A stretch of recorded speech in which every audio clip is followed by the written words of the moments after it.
So Harriet is also doing beekeeping. This is very interesting. I mean, I've not seen anybody else do this in the urban.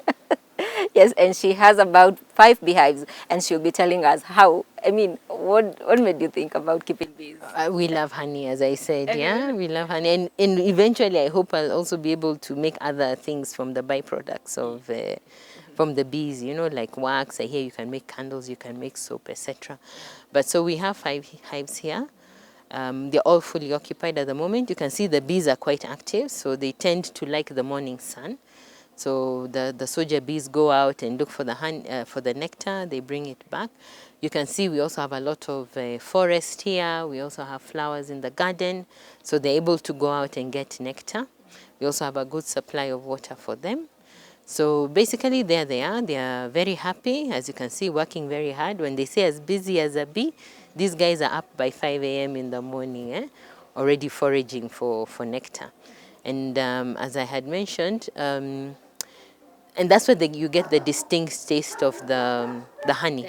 Yeah, depends on the nectar. So if they pick the honey from forest, you get more of the dark honey with very strong taste, and sometimes it might taste a little bit like mint or like acacia, you know.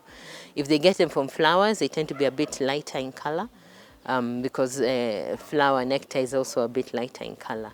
But basically, they get their nectar from trees and from flowers. Yeah. In terms of cost, is it cost intensive when you're starting? No, actually, it's one of the sort of urban farming projects that doesn't cost very much.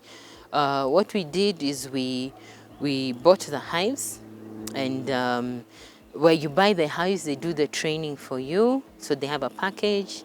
You buy the hives, they do the training, they give you the suit, they teach you how to harvest the honey for itself. And as I said, it's a very low maintenance project, because all you have to do is just come maybe once a month, just clear the area, look at the hives, see if the bees are okay, make sure there are no other insects trying to eat the honey, but they're very low maintenance.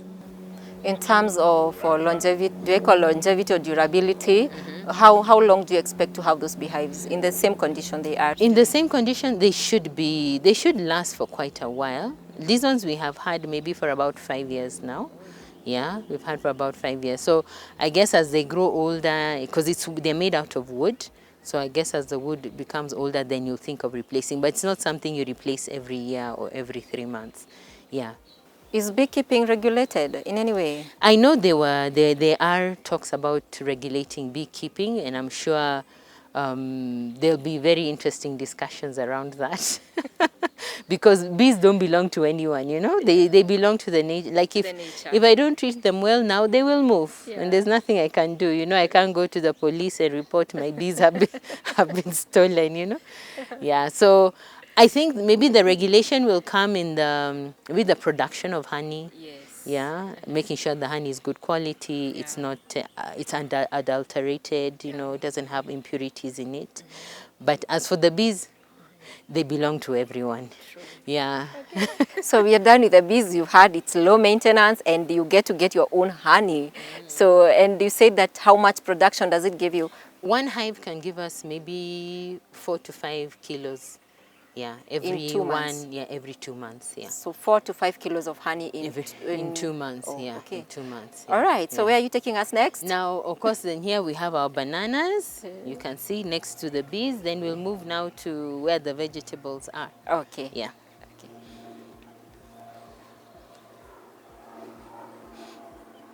The big outlay with dogs really is their food, and then also you need a very good vet. You know, someone who will keep up with their vaccines.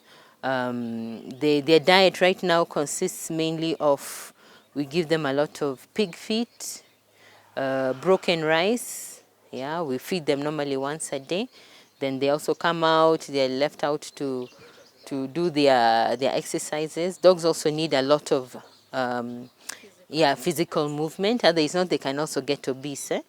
Yeah, so you have to feed them, not too much. So once a day, and then give them that exercise they need. Yeah. For people who are looking at doing it for commercial purposes, it's a good business. Yes, the people who do it in a very big scale, they even They breed the dogs and they lease them to security companies. So like, you know, when you go to places and you actually see dogs, Yeah. you know, checking bags or whatever, they're actually Oh, leased they're from, usually leased they're from. leased from people who breed or have Okay. kennels. So, you know, Ah, okay. yeah, it becomes like a resource now you can lease out Nice. for the day as extra security. Okay, I Yes. can see a beautiful multi-story garden here. Yeah, it looks like a cake, doesn't It's it? beautiful. It's really, really beautiful. And I'm Yeah. just imagining the number of plants you've planted on this particular multi-story garden. If you were to plant it on a flat area, You definitely use more a lot space, of yeah. So you space. can see, as we were also just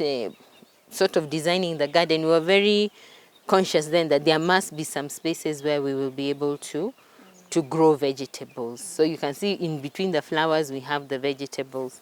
So before we used to plant them on the ground, and you're very right, you wouldn't get as many. Yeah. But now when we do this multi-layered, multi-storied design, we get, in fact, we are already eating these vegetables. We planted them like about a month and a half ago. Yeah.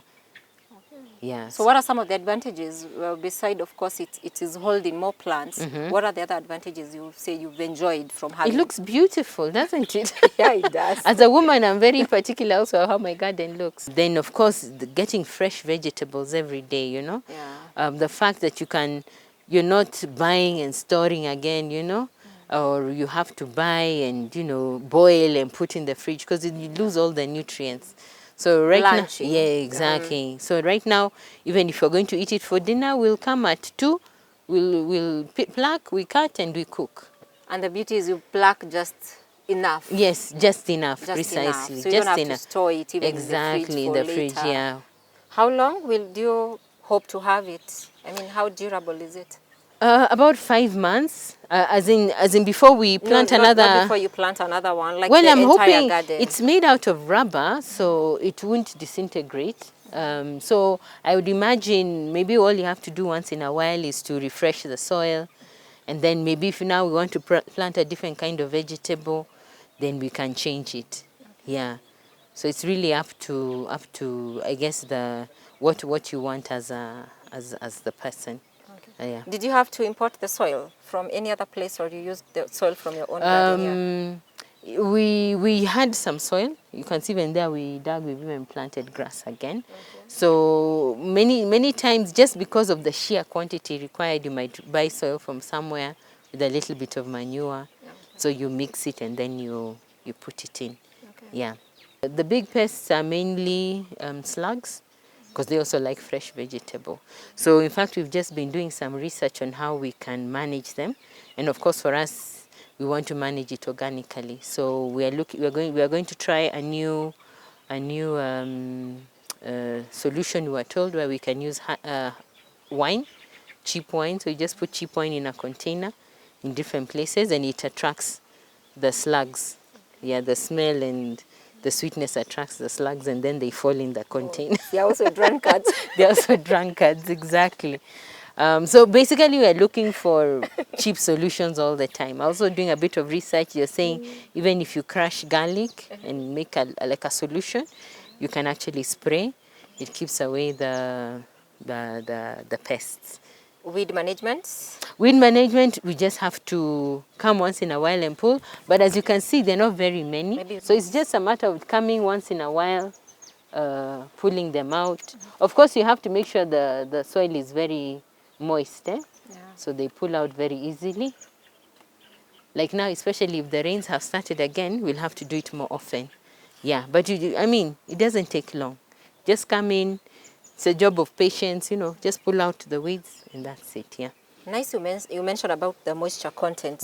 When in dry seasons, how good is it at retaining water? Do you water it? Yes. So what we try to do, remember we have the river down there. Yes. So we just connect this pump with the hose, and at least once a day. Just make sure the soil is well soaked. Yeah, it's dry. Then maybe upturn the top so it doesn't harden at the surface. So you get good. But once a day is fine. I can see cuckoos on this side. Yeah, this is also chicken. another project we started. This is our new group. Yes. These are croilers, these are improved kienyeji.